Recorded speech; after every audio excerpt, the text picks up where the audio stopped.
Hello friends, welcome to Ramesh TNPSC academy. இன்றைக்கி நம்ம இந்த வீடியோவில் என்ன பார்க்க போகிறோம்னா, மென்சுரேஷன் டாப்பிக்கில் இருக்கக்கூடிய 2D ப்ராப்ளம்ஸ் தான் நம்ம இந்த வீடியோவில் பார்க்க போகிறோம். அதில் என்னென்ன மாதிரியான சம்ஸ்லாம் கேட்டிருக்காங்களோ அதெல்லாம் நம்ம டிஸ்கஸ் பண்ண போகிறோம். நம்ம சேனலுக்கு இப்போ தான் நீங்கள் ஃபஸ்ட் டைம் வரீங்கன்னா சப்ஸ்கிரைப் பண்ணிக்கோங்க, கூடவே பெல் ஐக்கனையும் அழுத்திக்கோங்க. அப்போ தான் நான் அடுத்தடுத்து போடுற வீடியோஸ் உங்களுக்கு அப்டேட் ஆகும். ஸோ மென்சுரேஷனை பொறுத்த வரைக்கும் நம்ம ஏற்கனவே நிறைய டாபிக்ஸ் மேக்ஸில் நம்ம பார்த்துருக்கோம். அதில் வர மாடல்ஸ் மாதிரி இருக்காது. ஏன்னா இதில் மோஸ்ட்லி பார்த்திங்கன்னா டேரெக்டாகவே அவங்க கொஷின்லேயே ஃபார்முலாஸ் கேட்குற மாதிரியே கேட்டுருவாங்க. ஸோ இதில் மாடல்ஸ் அப்படிங்கிறத தாண்டி இந்தந்த ஃபார்முலாஸ் கேட்டிருக்காங்க, இந்தந்த ஃபார்முலாவும் நம்ம வேணான்லாம் சில பேர்லாம் படிக்காமல் போயிருப்போம். அந்த ஃபார்முலாவில் எல்லாமே கொஷின் கேட்பாங்க. ஸோ ஃபார்முலா எல்லாமே பார்க்கணும். சில சம்மில் 2-3 ஃபார்முலா ஒரு ஷேப்லேருந்து இன்னொரு ஷேப் கன்வெர்ட் ஆகும்.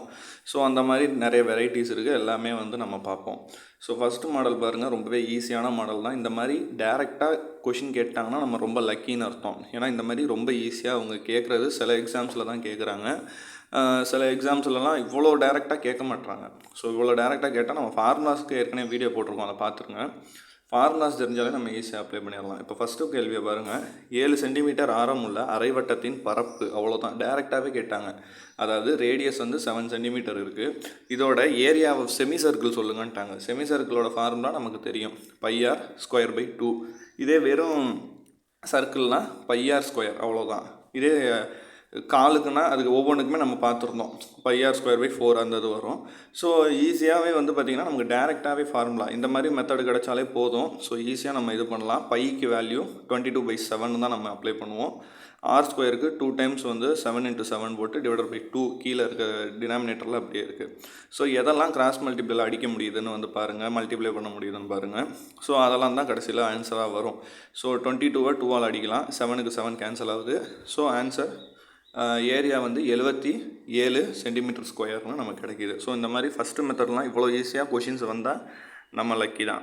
ஸோ செகண்ட், இந்த மாதிரி மெத்தட்ஸ் இப்போ ரீசெண்டாக நிறையா கேட்டுக்கிட்டு இருக்காங்க. எப்படின்னா வேல்யூவே இருக்காது. ஸோ வேல்யூவே இல்லாமல் இந்த ஏரியா இந்ததோட ஈக்குவல், இந்த பெராமீட்டர் இதுக்கு பெரிமீட்டர் இதுக்கு ஈக்குவல், எனக்கு டயகனல் சொல்லுங்கள், இப்படிலாம் கொஷின்ஸ் வரும். ஸோ இந்த மாதிரி கொஷின் வந்தாலுமே ஈஸி தான். இப்போ இந்த கேள்வியை பாருங்கள். ஒரு சதுரத்தின் பரப்பளவு ½ ஏக்கர் எனில் சதுரத்தின் மூலை விட்டம் சொல்லுங்கள் அப்படின்னு சொல்லிட்டாங்க. அதாவது ஒரு ஏரியா ஸ்கொயர் ½ ஹெக்டார்னு சொல்லிவிட்டு எனக்கு டயகனல் சொல்லுங்கன்ட்டாங்க. நிறைய பேர் நினைப்பீங்க, எங்க இதெல்லாம் கஷ்டமாக இருக்குங்க, என்னங்க இப்படி சொல்லிட்டீங்க அப்படின்னு. நீங்கள் நம்ம ஃபார்முலா வீடியோ பார்த்துருந்தாலே உங்களுக்கு ஈஸியாக புரிஞ்சிருக்கும். ஸோ ரொம்பவே சிம்பிளான ஒன்று தான். உங்களுக்கு ஒரு ஹெக்டார் அப்படின்னா அதோட வேல்யூ தெரிஞ்சிட்டாலே நீங்கள் சம்ம போட்டுடலாம். இப்போ ஃபஸ்ட்டு கொஷினில் இருக்க ஸ்டேட்மெண்ட்டை என்றைக்குமே முதல்ல எழுதணும். இப்போ கொஷினில் என்ன சொல்லியிருக்காங்க, ஏரியா ஆஃப் ஸ்கொயர் ½ ஹெக்டாருக்கு சமம் அப்படின்னு சொல்லியிருக்காங்க. அப்போ area of square equal to ½ hectare அப்படின்னு போட்டுக்கோங்க. சதுரத்தின் பரப்பளவு இது ஒரு சதுரம் போட்டுக்கோங்க. அதில் 2 பக்கம் ஏ இருக்குது, குறுக்க போகிறது தான் டயகனல், இது நமக்கு தெரியும். இப்போ ஒரு ஹெக்டார் அப்படிங்கிறது 10,000 மீட்டர் ஸ்கொயர். உங்களுக்கு இந்த யூனிட்ஸை கொடுத்து கேட்பாங்க.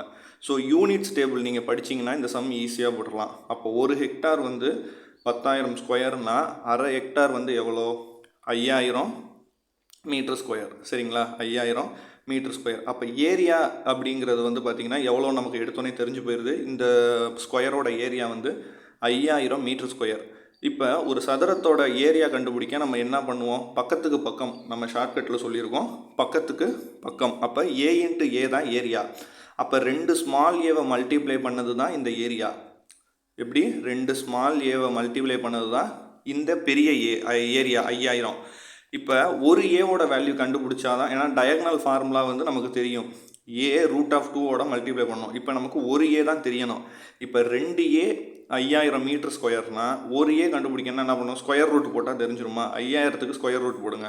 5,000 எப்படி பிரிப்பீங்க, 2,500 2ன்னு பிரிக்கலாம். ஏன்னா அப்போ தான் 50 வெளியில் வரும், ரூட்டில் வெளியில் வந்துடும், √2 இருக்கும். அப்போ ஒரு ஏவோட வேல்யூ 50√2 இப்படி இருக்குது. ஒரு ஸ்மால் ஏவோட ஏரியா என்னது, டயகனல் ஆஃப் ஸ்கொயருக்கு ஃபார்முலா நம்ம ஏற்கனவே சொல்லியிருக்கோம், ஏ √2. இப்போ ஏவோட வேல்யூ என்னன்னா 50√2 இன்ட்டு ஒரு √2 இருக்குது. அப்போ √2க்கு ரூட்டு கேன்சல் ஆகிடும்.